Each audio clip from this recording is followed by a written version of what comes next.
Hi guys, today I wanted to make a video inspired by Bastille Day, which is coming up on the 14th, making and eating only French meals for a day. I had a lot of fun making this and I also learned a lot. I would love to make this a series one day. Hopefully you guys enjoy. I'm just going to use a whole packet.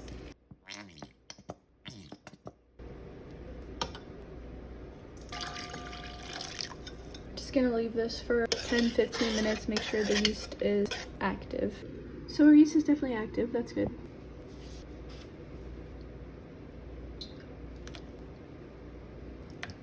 Using bread flour.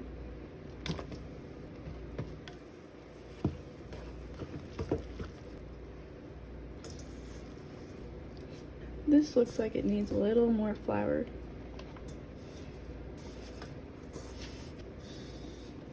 Our dough looks pretty good. These little air bubbles in there is the yeast doing its magic.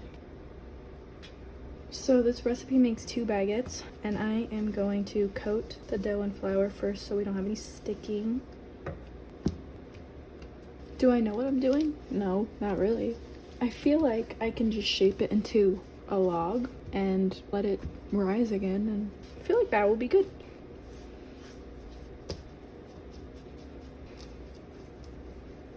That looks pretty good. And I'm gonna let this rise for about another half hour or until they're pretty puffy and close to doubled in size. I was just kidding. Before we do that, I'm gonna score these.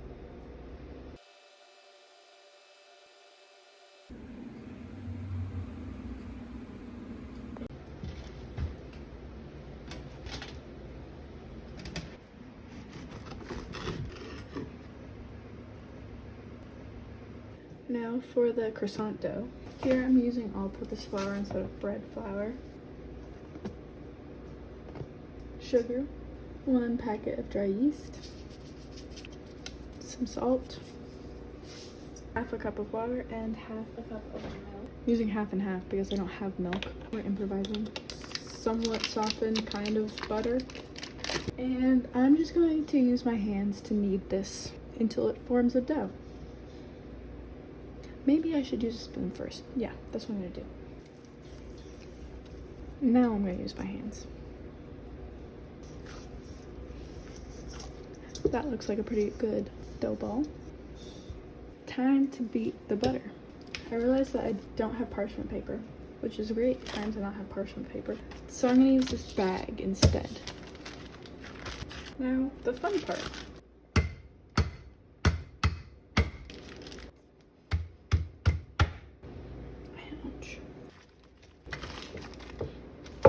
Honestly, I'm just kind of winging this, which is probably not the best thing to do with croissants, but I'm gonna fold this in half and then roll it into more of a square shape.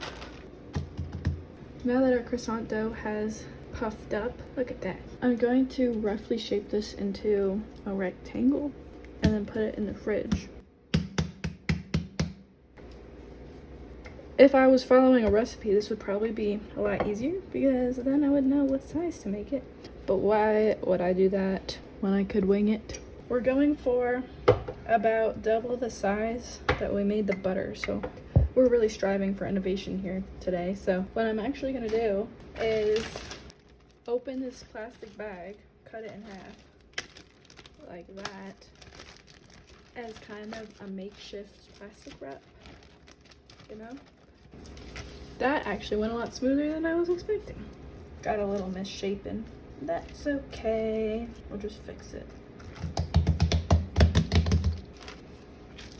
I'm gonna give it one more roll just to even out the thickness. This looks pretty good. I even surprise myself sometimes. Well, it's the next day. Some of the edges are a little bit dried out, so I'm gonna cut them. The butter is supposed to be bendable but not breakable. It's breaking.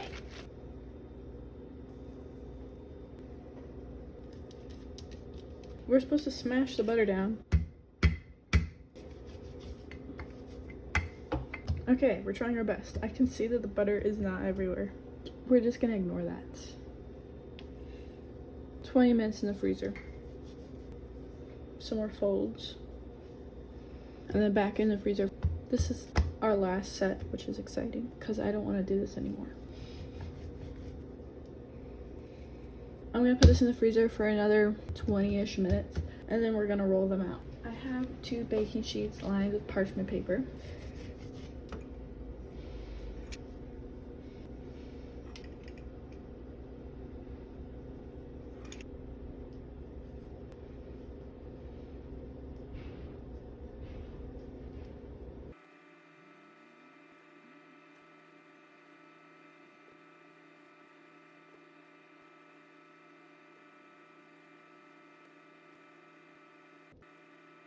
The last thing we're going to do before baking is let them rise again for maybe 2 hours. Our croissants are looking pretty puffy. I'm going to make an egg wash.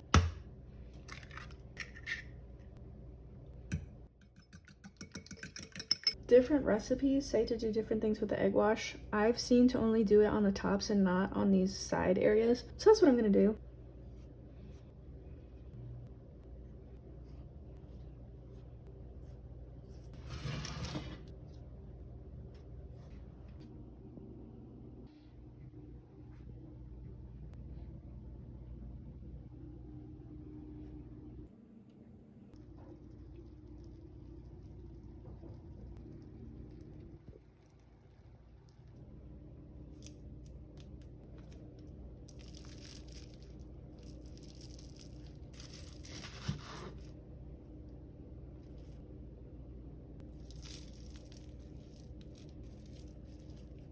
It's really good.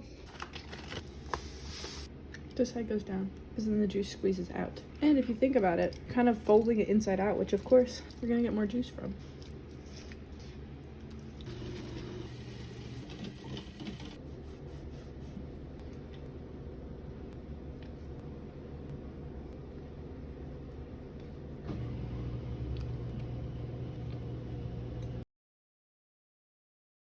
We're gonna start with some prep work for a sandwich. I'm already crying. Thinly sliced. I can't even see what I'm doing.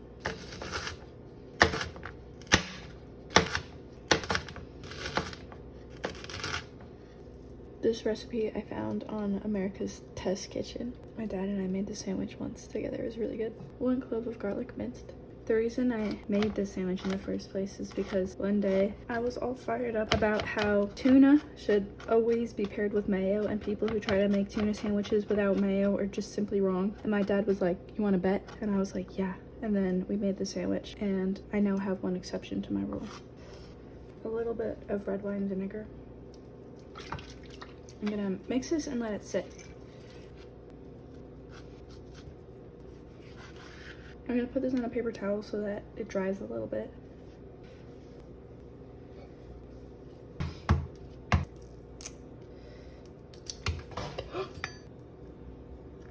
Well, we almost lost that one. This one is a little bit injured.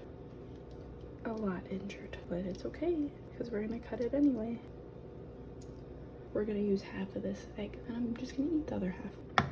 We're not gonna use this egg. Unfortunate. But good snack though. I can almost never peel a hard-boiled egg the right way. I like the spoon method, but if anyone has any tips, I always do an ice bath and everything.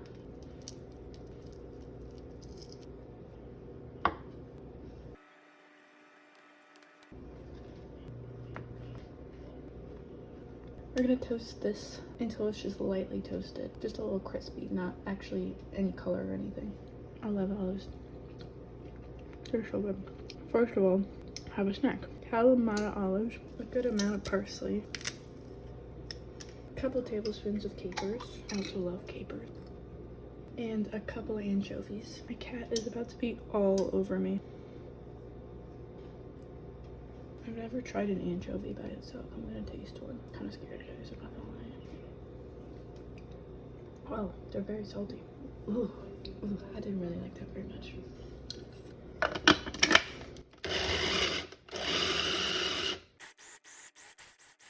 It looks pretty good. We want it to still be a little bit chunky. Now this goes in with the onions. A little bit of oil and a little bit of Dijon mustard. I'm not a huge mustard person.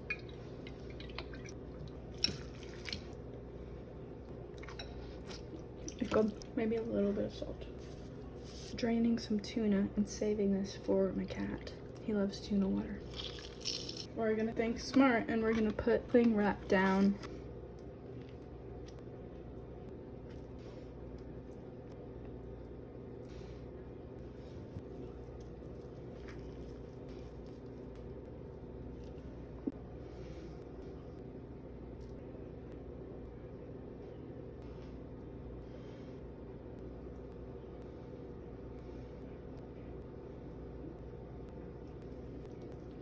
Gonna wrap this up and put it under something heavy in my fridge for about an hour. The only acceptable tuna sandwich with no mayo.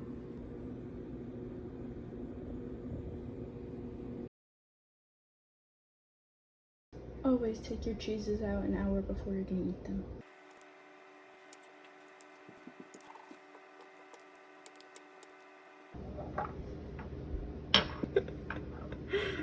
What did you do?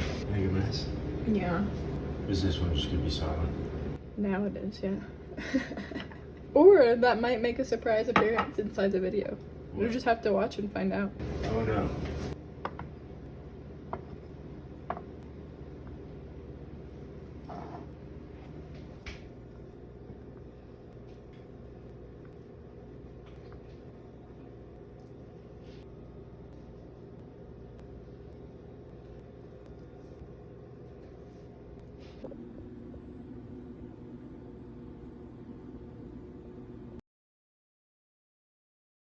First order of business is to peel and wash some potatoes. I am also boiling some water because we're gonna need that when these are all chopped. So the way I usually do this is I cut a flat base. I cut 2 flat bases, and then I do cut this way. I'm trying to make them even, but sometimes they're just a little messy. Be careful when you're doing this. It probably isn't the safest way, honestly. And then lay it flat, and I do basically the same thing this way.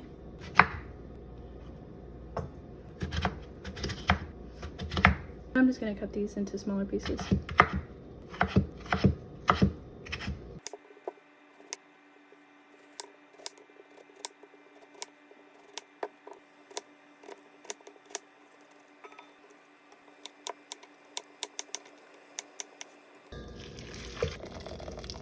Now we're gonna do some prep work for both the mussels and the fries. 3 shallots. Not that one.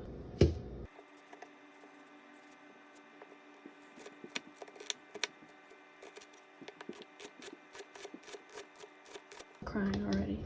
Don't be surprised if you see teardrops.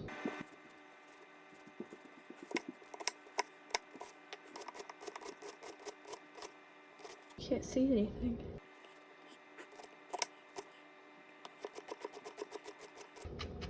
Next up is some parsley, and I'm using half for the fries and half for the mussels. I know that this isn't traditional for the fries, but they're just so good, you know, so. You can use the small stems, I wouldn't use like the thick stems, but you can use the smaller parts of the stems with parsley because they also have flavor. My dad is the one who got me hooked on Moules Frites when I was a kid. I mean, seriously, when I was probably like 6, he would make this for us pretty often, and we would be so excited because it was so good. Definitely gonna be making it for my kids when they're like 6 years old too. I had them in France one time, and I was unpleasantly surprised because my dad made them way better, and I love this recipe. I mean, this isn't even a recipe really. This is kind of, I do what I feel. I like my own Moules Frites and my dad's way better than the ones that we had in that restaurant, so I'm not gonna say the name or anything, mostly because I don't remember. While we're on the topic of traveling, this is the truffle oil that I'm using. I got it in Italy at a winery, so I'm using that for the fries. I hate grating cheese. The block stuff is so much better than the pre-grated. I made a mess. A quick snack. Counter's already dirty anyway. It's the cheese hacks. The next step is to take the fries out of that water. The fun thing about this particular French fry recipe is that it's gonna be done in the oven, and it's 95 degrees out and I don't have an AC. My boyfriend's gonna be really excited when he comes back for dinner and it's 105 degrees in here. Now, moving over to the sink, I have a pound of mussels that I bought today. The fresher the better, because if the mussels died and they can't be eaten, they're not safe. So what you want to look for is that they're closed. And if they're not closed, you can kind of give them a tap. If they don't close, then you don't want to eat them. You can also definitely smell them. If you're worried about one of them, give it a sniff. If it smells weird, don't eat it. You don't want to have a bad shellfish, let me tell you. Don't do it. Just don't take the risk. So I'm gonna first go through the mussels, make sure all of them are looking good. I'm gonna put them in this bowl, and then I'm going to fill it with cold water, and I'm gonna add a lot of salt, and that's gonna make it so that they spit out like the sandiness from inside, and then we're just gonna let them sit for about half an hour. Some of them have a beard. It's basically like a little piece of fuzz that comes out. You can debeard them and just pull them out. It's not the end of the world if you leave them in. Just don't eat them. They don't taste good. Make sure the water is really cold. Sometimes the mussels make crazy sounds and they move around a little bit. Do you hear that?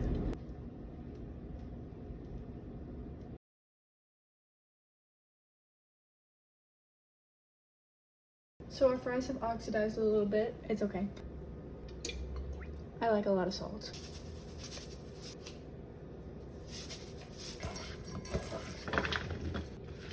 I've just turned heat to a pretty low temperature. I like to do this on low so that we don't accidentally crisp up any of the shallots or the garlic, because it's supposed to be kind of soft. The key ingredient here is a lot of butter. I'm not even gonna measure this. I'm just gonna, yeah, that looks good.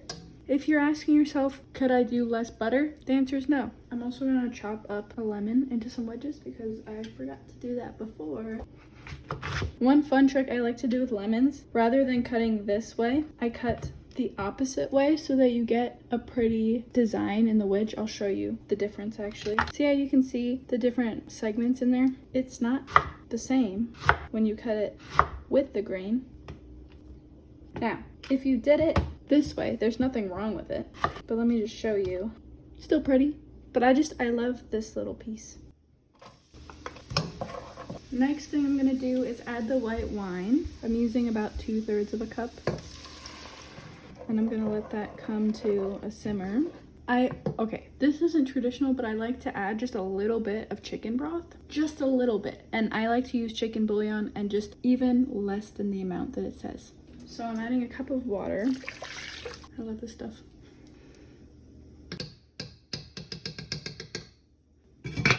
Normally I would just dump everything out and just strain the mussels into here.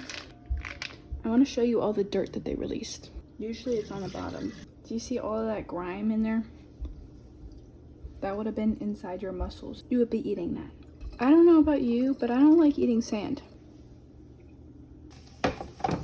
Also, as you can see, the liquid level to the mussel level is a little bit high. But me personally, I love a lot of sauce. I like to open the shells, use the shell that has the mussel to scoop the sauce and then kind of slurp it up, which is really not that elegant. That's not the way you're supposed to eat them, but it's delicious. So most of them are open up at this point. I'm gonna let it go a little bit longer just because not all of them are. Okay, that is looking pretty good. Half the parsley and some heavy cream.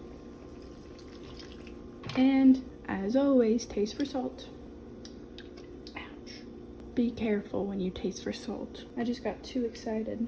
Forgot the pot was there. That's so good, but definitely some salt.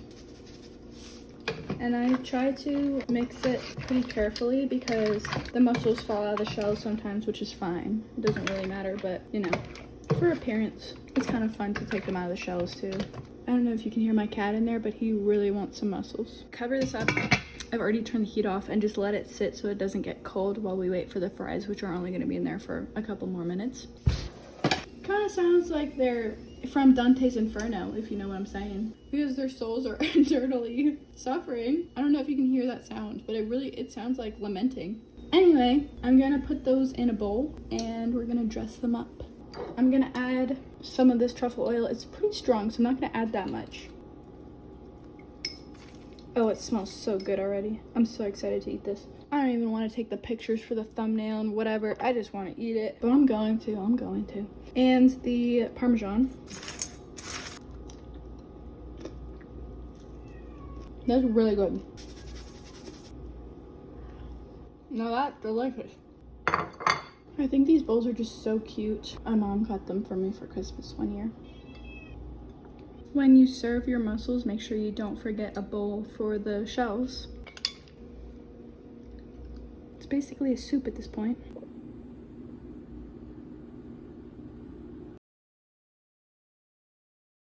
First order of business is to get some eggs out of the fridge so they come to room temperature. Also some butter. Sorry, my dishwasher is running. Hopefully that's not too loud. Egg whites are very sensitive to fats. They won't form peaks like they need to if there's any kind of oil in the bowl, so I'm going to wipe it out with vinegar first. Just distilled vinegar. So I have a little side quest for us. I'm going to make some confit egg yolks because we're gonna have some left over. And I have this little oven safe bowl, so might as well just try it. So I'm gonna try my best not to break the yolks when I separate my eggs. I'm honestly not that great at separating eggs.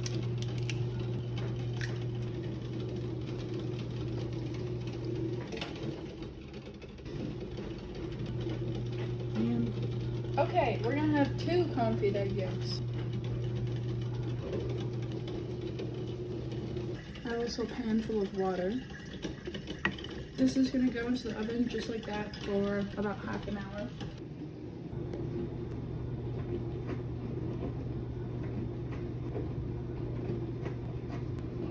Next we're going to whip up these egg whites. This is like similar to vanilla, I never actually measure it. I have this little packet of it, which is extremely inconvenient. I don't know why they would package it like this, but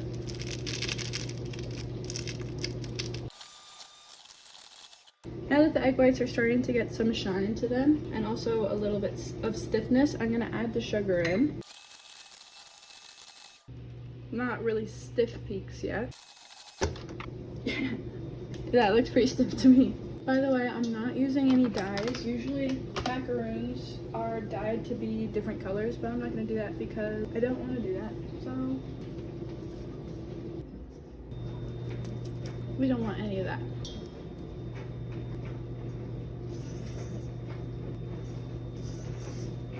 I have 2 baking sheets lined with parchment paper. You can also use a silicone mat. I always like to cut the bag a little bit smaller than you'd think. This could definitely be a little bit bigger. That's better.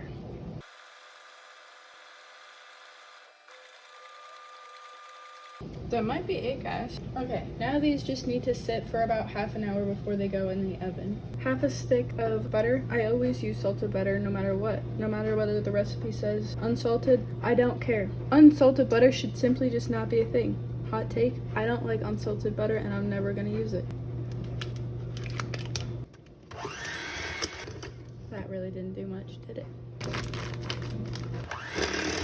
I'm still using half and half because I still haven't gotten milk. Got the parchment paper though. Okay, let's not do it that way. I might have ate one already. I'm gonna try to match the sizing of these up.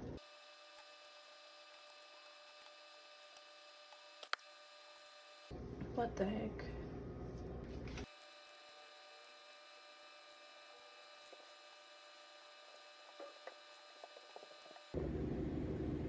Thank you guys so much for watching. If you guys have a favorite French food that I didn't make, leave it in the comments. Maybe I'll make it another time. I would also love to do a series where I do a day of different countries. So definitely stay tuned for that if you enjoyed this video.